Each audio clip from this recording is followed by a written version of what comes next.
आज की वीडियो में हम डिस्कस करेंगे प्रिकोल के बारे में। प्रिकोल के बिजनेस को डिटेल में जानने से पहले हम बात करेंगे मिंडा और प्रिकोल के झगड़े के बारे में, जो कि कुछ महीने पहले हमने देखा था। प्रिकोल अपने कंपटीटर मिंडा को अपना 24% हिस्सा बेचने जा रही थी, लेकिन बाद में कुछ गड़बड़ी पाए जाने पर यह डील रद्द हो गई। इससे पहले मिंडा ने प्रिकोल का 24.5% हिस्सा खरीदने के लिए एप्लीकेशन दी थी। दोनों कंपनियों में फरवरी 2023 में विवाद शुरू हुआ था, जब मिंडा ने प्रिकोल का 15.7% हिस्सा 208 रुपए के शेयर प्राइस पर खरीदा था। इस पे मिंडा ने 400 करोड़ रुपए खर्च किए थे, लेकिन अब वो विवाद सेटल हो गया है। तो हम आते हैं प्रिकोल के बिजनेस के ऊपर। तो ये रही कंपनी की वेबसाइट। 400 से ज्यादा प्रोडक्ट एंड प्रोसेस इंजीनियर काम कर रहे हैं इस कंपनी में। 3 इंटरनेशनल ऑफिस हैं। टोटल एम्प्लॉइज है कंपनी के पास 5000 प्लस। कंपनी की 9 मैन्युफैक्चरिंग यूनिट हैं, जो कि 7 व्हीकल सेगमेंट में काम कर रही हैं। और कौन कौन से ये 7 सेगमेंट हैं?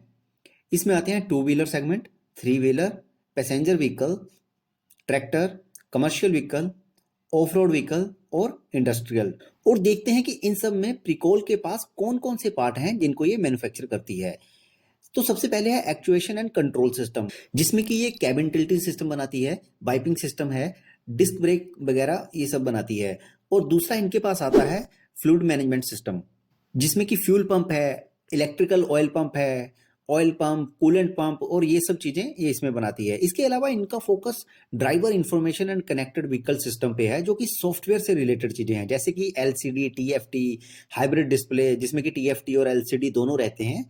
तो ये सब इनका ये मैन्युफैक्चरिंग से रिलेटेड हो गया। और अब सबसे बड़ी बात आती है कि ये सब बनाती किसके लिए है, मतलब कि इसके कस्टमर कौन कौन हैं। उन्हें देख करके ही तो हमें पता चलेगा कि मार्केट में इनके लिए आगे का स्कोप क्या है।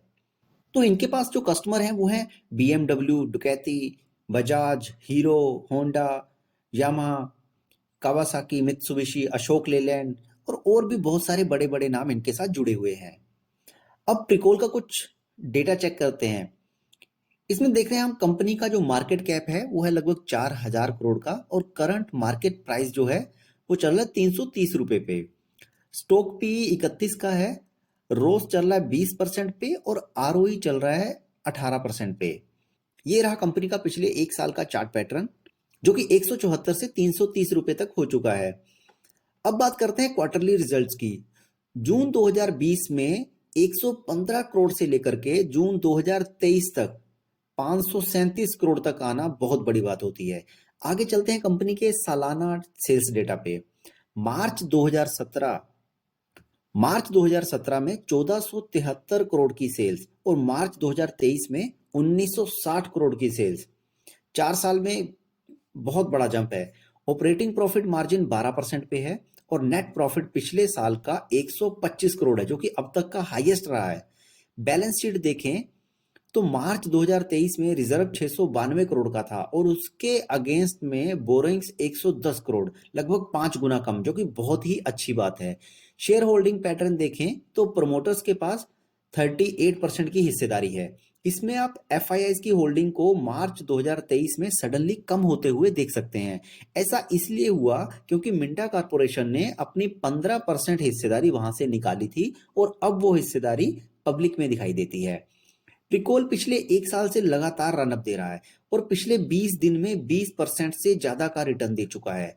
जिनके पास पहले से प्रिकोल का शेयर है वो लंबे समय तक इसको अपने पास होल्ड कर सकते हैं। बेचने की कोई जल्दबाजी करने की जरूरत नहीं है।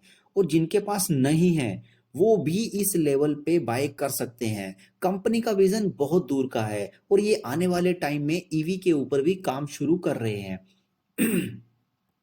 अपना नजरिया लंबा रख के प्रीकोल को अपने पोर्टफोलियो में जरूर रखें, क्योंकि कंपनी का बिजनेस काफी अच्छा है। मैनेजमेंट बहुत अच्छे तरीके से चीजों को हैंडल कर रही है।